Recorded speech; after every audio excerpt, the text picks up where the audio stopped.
let's get into it, man. Popular topics, pop tops that may or may not be talked about in the news with yours truly, KCMC. This first topic, Sean Diddy Combs gonna stay in jail after his bail is denied for a second time. This is coming from yahoonews.com or yahoo.com and associatedpress.com. Music mogul Sean Diddy Combs remains in federal custody after a judge denied his bail request, citing his potential threat to the community and risk of witness intimidation. Combs faces charges of, let's just say, sex trafficking, racketeering, and using his influence to coerce victims into participation in drug, adult-rated performances, often recorded and used as blackmail. Prosecutors detailed a pattern of abuse spanning years involving threats and violent actions to silence victims. Combs' defense team argued for bail, offering home detention at his Florida mansion, but the court rejected the proposal, emphasizing the seriousness of the charges and his wealth as a potential flight risk. Oh, they not playing with Diddy. So they got the drawing of your boy right here. They not allowing any cameras in the courtroom, so that's why we looking at little goofy little drawings like this right here. But this is for real, and we talked about this in the last episode. The seriousness of these charges first and foremost. But we going back to the abuse of his power, bro. Now, the fact that a lot of people arguing these are grown people that win in these situations, sometimes they're given a ultimatum. Either you gonna fail in life or you gonna sit here and you gonna do what I tell you to do. Or I'm gonna make sure that the rest of your life is hell and you never succeed. Some of those are the alternative. I don't know that for a fact, but I would imagine if you're forced to do something that you don't want to do, there's some type of ultimatum that's probably threatening your livelihood more than likely. So the abuse of power, him being able to snatch your entire livelihood, that's something that they're paying attention to right there. The other thing, witness intimidation. They say he has tapes and recordings of people doing these 6 acts. I'm going to say 6 instead of the other word with the E. 6 acts. And recording them and using them as blackmail. If you tell anybody, I'm going to make sure everybody sees these tapes. Now, if it's just regular 6, let's just say that, what is there to be afraid of? Unless you probably hiding and you got some little thing on the side or something. Other than that, it has to be some type of very embarrassing recordings that people don't want to have out there. And it's probably of certain people of a certain stature that will ruin their reputation. So they're saying if he gets let out on bail, he could probably be intimidating witnesses. And last but not least, public perception versus reality. Now, he got PRs, he got all this, and music specifically. If an artist is able to make good music, we usually tend to forget about their personal drama and things of that nature. And it happened with R. Kelly and a few other people. Movies in general, anything. If you are able to recover or make good content around that same time of bad news around you, usually people like to forget all about it. But we need to actually get into a case of separating the actions from the person, if we need to at all. Should we still accept Diddy's music? I heard people say, I love the Love album, but now that this situation is going on, I'm embarrassed to like it, or I can't like it no more. Should you really? I feel like just because a person is going through a situation, what stops you from loving their art, what they created and put out there and distributed for you to love and consume? So I'm really teetering more towards just support their art. If you like their art, support it. Them as a person you can hate. According to the trial and everything that's going on, you can not like them, I get that. But as far as their art, if it puts you in a certain mood, take you back to a certain time in your life that brings happiness, why hate it? But anyway, look like Diddy is going to be arrested. Well, he is arrested, but look like he might really be serving some jail time. They ain't playing with this boy. But we going to see what happens. Let me know what you think. Is Diddy really going to do some jail time? How long do you think he's going to do? Go off in the live chat in the comments or call into the show. 313-466-4386. This next topic actually, this might hit home for a few people actually. This is coming from the Associated Press as well in response to a surge of. No, I'm sorry, that's the wrong thing. Coming from census.gov in 2023, nearly half of you. Man.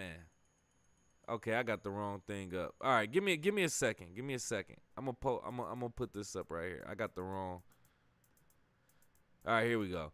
2023, nearly half of U.S. renter households, 21 million people approximately, spent more than 30% of their income on housing, with significant disparities based on race. Black and Hispanic household renters were the most affected, with over half of these groups classified as cost burdened. Renters saw median housing costs increase from $1,354 to $1,406 from 2022 to 2023, highlighting rising living expenses. Additionally, 18.8 million homeowners face similar financial strain, with housing costs also rising for this group, particularly through insurance premiums. That's what we're getting to right now. Basically, the cost of living is getting out of hand. We're seeing more and more stories and articles of it, and it's particularly affecting Black and Hispanic renters and households. Even young renters, specifically of those races, right? Fresh out of high school, fresh out of college, your parents may or may not have put you out the house and made you come up with a situation. But if you want a decent living, more than likely, even in the Detroit market, you're going to have to pay at least about $1,500 a month, unless you are fine with living in the heart of the city of Detroit. Now, that's just one example, one market, because Detroit is relatively inexpensive compared to other markets. But they're saying the average U.S. median went from about $1,300 to $1,400. And trust me, as someone who's in the renter market right now, that's about average. Are you making $1,300 a month? Is that 30% or less of your income on a monthly basis? They're saying more than half of Black people and Hispanics, that's more than 30% of your money. They're saying in some cases, if you're paying more than 50% of your monthly income on rent, then you're really like in a really bad situation. Like, it's more than cost burden. It's like I don't even know what to call it, but you're in a very bad financial situation. Like we said, these racial disparities, though, between Black and Hispanics, we already talking about home ownership being one of the quickest ways to building wealth in the United States. So you're building that gap between renters and that home ownership in Black and Hispanic communities.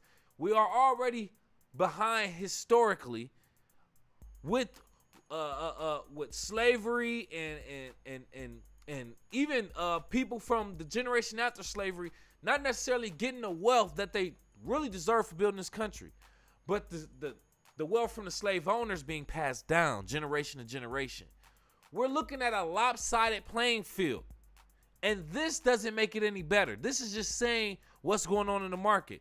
The already growing disparities between Black and Hispanics. Then we're talking about the long-term financial impacts we just talked about in regards to the history of Black and Hispanic households going all the way to now. Here's the thing. What should we do? We're already talking about we're in the middle of a political season, so this should be one of those talking points for our presidents. Can they really do something when it comes to this? Probably nothing that's going to have an immediate or an effective impact. With that being said, we really just got to get our money up. And it's unfortunate, but it's going to come closer to that time to where either you got it or you don't. You either the have or the have not. And they're literally wiping out the middle class as we speak. So it's literally getting to that point in the movie where the door's closing and you either going to hurry up and jump through it and make it, or you're going to be on the other side of that door. And I mean, it can happen to anybody, even myself included. I'm just being honest about it. But that's just what I think about it. Let me know what you think. Go off in the live chat in the comments or call into the show, 313-466-4386. We got to talk about this last topic real quick. You see this this picture, this photo. Yeah, it's a sheriff and a young dude. This is coming from apnews.com. In response to a surge of false school shooting threats, Volusia County Sheriff Mike Chitwood has implemented a strategy to publicly post the mugshots of arrested juveniles. Chitwood expressed frustration with the hoaxes, which have been disrupting schools and diverting law enforcement resources. In a social media video, he showcased the arrest of an 11-year-old boy, including footage of the boy being led in handcuffs. Chitwood emphasized that he will hold both students and parents accountable for these actions. The decision has sparked debate, with some supporting the public approach and others questioning the ethics of publicly shaming minors. It's a lot to break down with this. But first and foremost, we're talking about police getting tired of these kids making these lists, threatening schools, putting stupid stuff on social media, thinking it's just going to be passed by. And they're saying, we got to take all this serious right now. And to show you how serious it is, we're going to put one of these kids in handcuffs, record him, put his mugshot out there on social media, and embarrass him, essentially. Now, does this seem like this is actually going to deter people, the youth, from doing stuff like this? I think it could. You put out there as one of them kids that's a bad kid that got encountered with the police.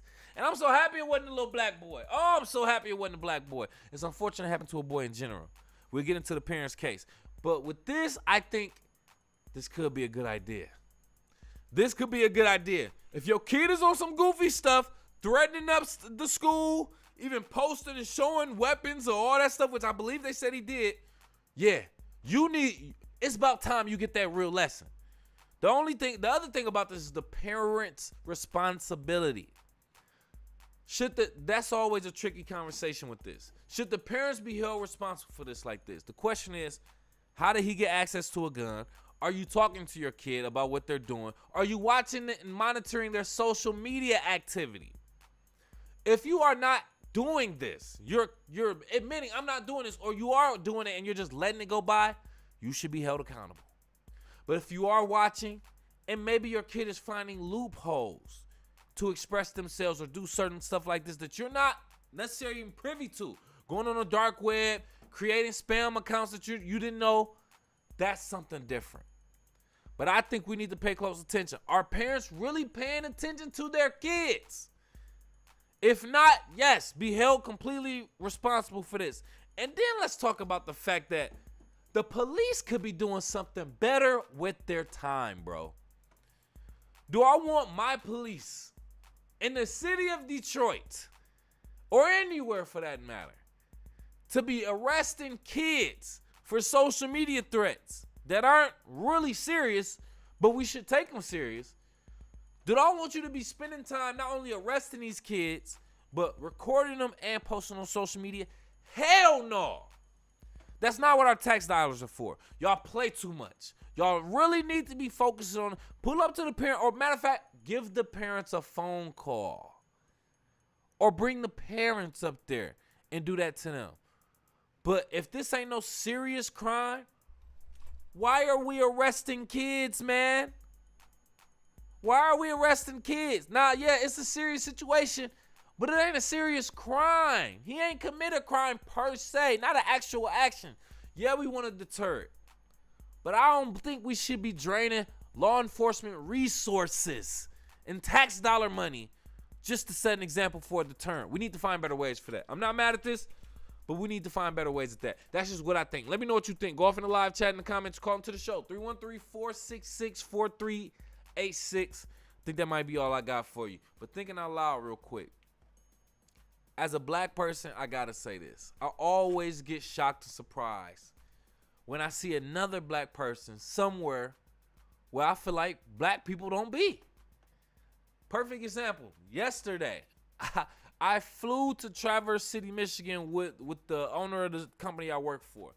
We had some pre-production work to do in this hotel. Traverse City, not a heavily populated black or a minority resident area. But when we were driving, I didn't see no black people. Let's just say that the whole time. But as we were driving back, I saw a black person in the car. I say, damn, what this nigga doing here? Like, damn. I hope this nigga good. I hope you straight. Like, I'm literally like, if we would have made contact, I'm pretty sure we would have did the. Like, that's how serious it is. But that's just what I think, man. That's what goes through our head as black people, seeing other black people in white places. Let me know what you think. Go off in the live chat in the comments, call into the show. 313-466-4386. Hey, man, we about to get up out of here. Before I do that, kick it with KCMC on all social media. KIWKCMC. I appreciate it. Show some love to my sponsor, Team Elite, also on social media. You know what it is. Thank you for kicking it with KC. Boss up with your boy, man. If you got this far in the video, do me a favor, hit that like button, hit the subscribe button, hit the alert so you know when we going live. Make sure you check out Unk Talk, the episodes that we got on Team Elite Media. Tell a friend, hit the share button, hit the alert. Like I said, so you know when we going live. We're going to try to do another show either tonight or tomorrow. Nah, I can't guarantee tomorrow. Maybe this weekend. Other than that, make sure you subscribe so that you know when we going live. Other than that, man, I appreciate you. We up out of here.